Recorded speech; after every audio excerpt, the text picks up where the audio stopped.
వి gold trusted gold buyers తాకట్టులో ఉన్న బంగారాన్ని విడిపించి ఈ రోజు ఉన్న మార్కెట్ ధరకే కొనబడును.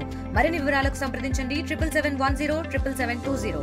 ఈ నెల 17వ తేదీ లేపాక్షి పోలీస్ స్టేషన్కి ఒక కంప్లైంట్ రావడం జరిగింది. ఆ కంప్లైంట్ ఇచ్చిన వ్యక్తి ఎవరంటే సుబ్రహ్మణ్యం గారు.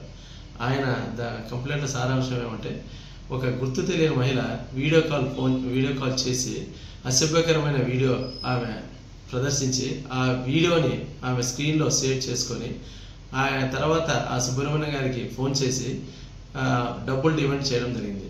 ఈ డబ్బులు డిమాండ్ చేయడం భాగంలో దాదాపు 4 పాల్గొన్నారు. ముఖ్యంగా దాదాపు 1,05,000 ఆయన దగ్గర నుంచి ఫోన్పే ద్వారా మరియు నగదు రూపంలో తీసుకోవడం జరిగింది.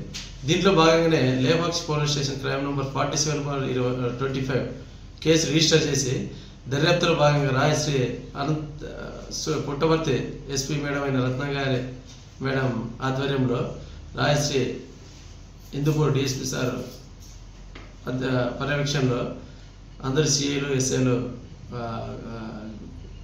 ఎవిడెన్స్ సేకరించి వాళ్ళని ట్రేస్ చేయడం జరిగింది. అందులో ముఖ్యంగా 4 పాల్గొన్నారని ప్రాథమికంగా దర్యాప్తులో తేలింది. ఆ 4 కూడా జ్యుడిషియల్ నిమిత్తము రాయశ్రీ హిందూపూర్ జడ్జి గారికి హాజరుపరిస్తే వాళ్ళకి 14 days జ్యుడిషియల్ రిమాండ్ విధించడం జరిగింది. ఫర్దర్గా దీంట్లో ఇన్వెస్టిగేషన్ సాగుతుంది. మరిన్ని వీడియోస్ కోసం ఛానల్ ని సబ్స్క్రైబ్ చేయండి. లేటెస్ట్ అప్డేట్స్ కోసం వాట్సాప్ ఛానల్ ని ఫాలో అవ్వండి. అండ్ లింక్ డిస్క్రిప్షన్ లో ఉంది.